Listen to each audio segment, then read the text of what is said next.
everyone, and welcome back to Chapter 9, the Book of Wonders.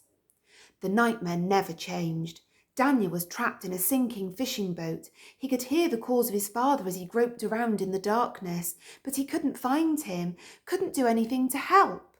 He woke with a desperate gasp just as the freezing water closed over his head. A silver magpie with sparkling ruby eyes sat on the pillow beside him. Its twin was hopping around the foot of the bed. The magpie had dropped a small black envelope onto Daniel's pillow. It nudged the envelope towards him until the sharp paper pressed against his nose. Inside, he found a black card with a message in golden ink. Your first lesson shall commence in 1 hour. Follow the magpies. Mr. S. Daniel turned the card over in his hands, still trembling from the bad dream. What sort of lesson lay in wait? In the wagon he found a wardrobe filled with black trousers and sweaters, crisp white shirts and golden ties, his Emporium uniform. Go on then, he said to the magpies when he was dressed. The birds fluttered through Daniel's bedroom door to the great hall of staircases. They began to climb through the Emporium, navigating the tangle of steps in a series of swoops and spins and slows. As he followed the birds from one staircase to another, higher and higher, Daniel glimpsed many corridors of shining black brick. Countless doors lay along these passageways, but what lay beyond the doors? Wonders, Mr. Silver had called them. Somewhere along the way, Daniel spotted movement in the shadows and realised that the girl he'd seen in his wagon was watching him. He took a step towards her and raised his hand, but she hurried away into the darkness like a startled fox and was gone. He would have to ask Mr. Silver about her, perhaps after his lesson. One of the magpies pecked his ear, letting him know that it was not amused by the disruption, and they were moving again until finally the birds landed at the foot of a wide door. Daniel pulled it open. The walls of the square room beyond were completely hidden under rows of bookcases. He narrowed his eyes, squinting at the walls, and realised, upon closer inspection, that there were, in fact, no bookcases. There were only books. The books were the walls, and in that moment it hit him. Every object in the room, from the armchairs to the tables to the lamps, was made from books, or the covers of books, or pages that had been torn from books. The floor was made of books, the ceiling was made of books, a miraculous fire was burning in a fireplace made entirely of books. Glad you could make it. There were 2 armchairs. Both had been empty when Daniel walked into the room. He was sure of it. Now, somehow, Mr. Silver was occupying one of them. He nodded to Daniel and motioned for him to sit opposite. Let us begin at the beginning, said Mr. Silver, wasting no time. First, the basics. I deal in awe and wonderment. I sell escape and fantasy.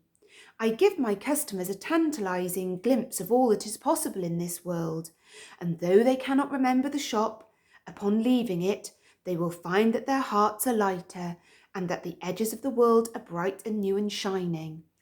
In return, the Emporium takes a piece of imagination, and that imagination powers the place, allowing me to create new wonders and travel to my next destination, where the process begins anew. He ran his hands through his wild brown hair, and for a moment a shadow of age passed over his face. Magic can help one accomplish incredible things, Daniel. Take time, for instance. If you know enough, you can do things with time you wouldn't believe. I once worked for a man who never aged, not one day the whole time I knew him.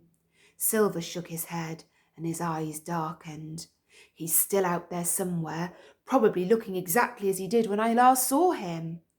I myself managed to stop the clock a few years after we parted ways, though I use a different method. I didn't have the stomach for his. Daniel wondered what the man who never aged had done exactly, but Mr. Silver waved a hand as though flicking away the memories. The point is, I am older than I seem, and I'm beginning to feel the weight of the Emporium on my shoulders. This is why I've decided to take on an assistant." He nodded to Daniel. "Do you recall what I was doing when you first found the shop?" "I think," said Daniel, screwing up his eyes as he tried to replay the memory in his head, "you were writing at your desk." Silver reached into the pocket of his coat. He placed the battered old book on his lap. "I was writing in this book," said Silver. He took it up and fanned the pages, causing his wild hair to blow into his eyes. "And what a book! It is the key to this place. The secret behind the Emporium, my book of wonders." Daniel stared at the cracked cover. The title was all but faded away, though there were places where gold lettering was still visible. He could decipher the letters L, S, W, O, and D. He leaned in. Was it his imagination, or could he feel the book pulling at him, drawing him closer? Silver continued, "For every room that ever came to exist in the Emporium, there is a page in this book. When I have an idea for a new wonder, and I've thought it through carefully and decided that it is suitable, I begin to write it down. The pages are enchanted and entwined with the shop. When I have finished writing, a wonder will appear somewhere in the corridors." "All the doors I saw on the way here," said Daniel. "All the wonders. They have a page in that book." Silver thumbed through the pages, selecting one passage and placing the open book on the table. The writing within, in deep black ink, was small and neat, and decorated with many curls and flourishes. There was also a sketch drawn in flowing black lines that seemed to have come alive as Daniel gazed at it. "I recognise this," he said, leaning ever closer to the book. "It's my wagon." Silver smiled for a fleeting moment, causing the lines around his eyes to deepen. "Correct," he said. "I trust you find it comfortable enough.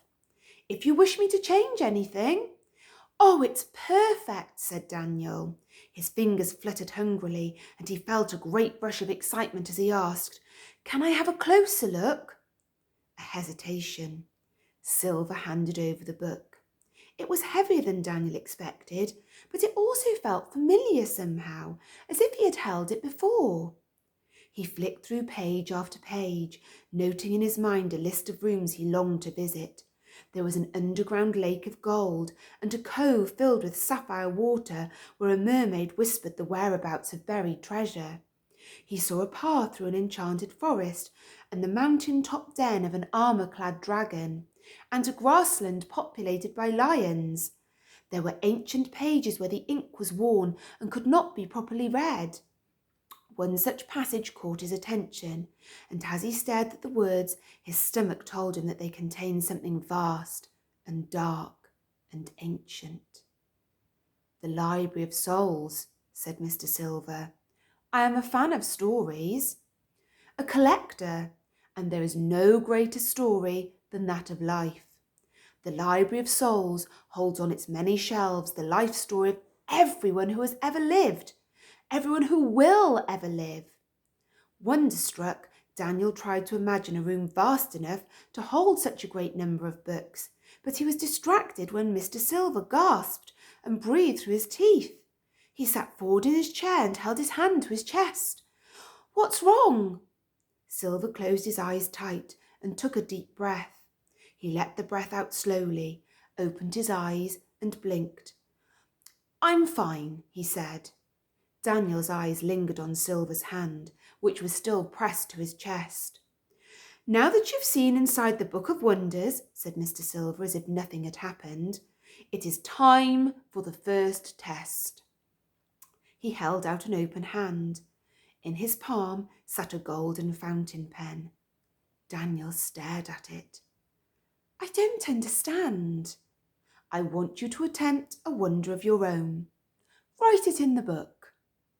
"Me? Make a room appear? From nowhere? You're having a laugh." "I certainly am not. It's the quickest way to judge whether you have any talent." Daniel fidgeted in his chair. He had not imagined his first test could be something so huge. He took the pen from Silver. "What if nothing happens?" he asked. "Will you sack me?" Now that he was holding the book, that he'd seen the wonders within its pages, his old life seemed so very far away. It was like he'd been living in black and white, and suddenly the world was alive with colour and possibilities. He was not ready to return to the grey. Silver thought about the question. "We shall worry about that if it happens." He mimed writing. "On you go." Daniel found a blank page. His palms were wet with sweat. "What should I write?" "That is up to you," said Silver, "though I would advise starting with something small. A solitary room, perhaps, nothing too fancy." Daniel thought and thought. Then, from nowhere, an image appeared in his mind, something comforting from his past, and the idea began to blossom and flower. When he was as certain as he could be, he began to write in Mr. Silver's book. When he had finished, the entire page was filled with the neatest handwriting he could manage. His fingers tingled warmly. Silver motioned for Daniel to hand the book over. "Do you think it worked?" Daniel's heart punched at the inside of his chest. Mr. Silver shook the messy hair from his eyes and went to the door. "Let's find out," he said. The Emporium was closed, which meant that the corridors were deserted and cloaked in shadow. As he followed Silver, sticking close, Daniel imagined that he could hear the walls breathing. A shiver danced down his spine. As if reading his mind, Mr. Silver said, "It's perfectly safe to walk the corridors, to explore. In fact, I encourage it. Everything you see is under my control. Nothing will harm you. In all the years I've been welcoming customers into the Emporium, no one has left with so much as a bruise." "Oh, it's just the thought of getting lost," said Daniel. "I could wander around forever." "You'll find your feet," said Silver. "Walking the corridors and passageways will become second nature. And know this, if by some curious twist of fate you find yourself in trouble, the Emporium will help you. All you have to do is ask." Silver slowed at last. He tilted his head to the side as if he were listening for some faraway sound. He took 4 slow steps to the nearest shining black door and pressed his ear against the surface. He stepped back. His gaze flicked from door to Daniel, and back. "This is new," he said, "and it's not one of mine." He gave Daniel a curious look, like he was staring at some alien creature. "Open it." Daniel trembled as he approached the door. Even after everything he'd seen these past few days, he couldn't quite believe that a new room had appeared simply because he'd written in an old book. And at the same time, he felt a strange sense of wondrous pride. But was it enough? Would he pass the test? His hand was slick with sweat as it grasped the door handle. The lock gave a satisfying click. The door opened. The room was circular and dim and cold, and in the centre stood a column of stone, honeycombed with hundreds, thousands of open compartments. In each compartment sat a glass sphere. A staircase wound up around the column, stretching into endless darkness. Mr. Silver stared around. His mouth hung open a little. Daniel reached out to touch the column. He half expected his hand to pass through, that it was not real, but his fingers found the cool, rough stone.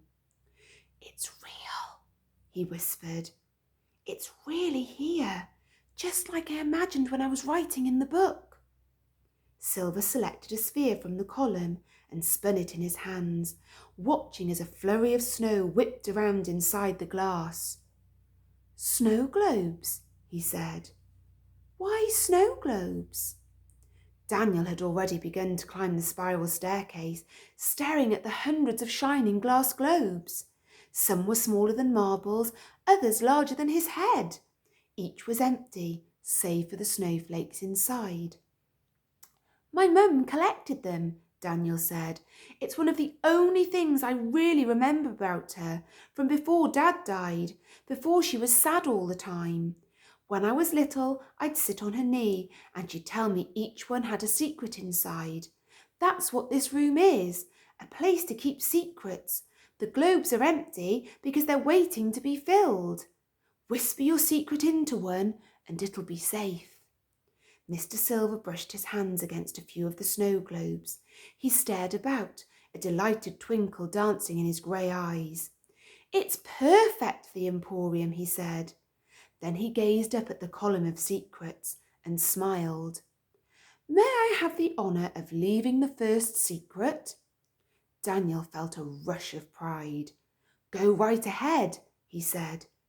Leaving a secret was a very personal thing, so he turned away while Mr. Silver climbed further up the steps and searched for the perfect globe.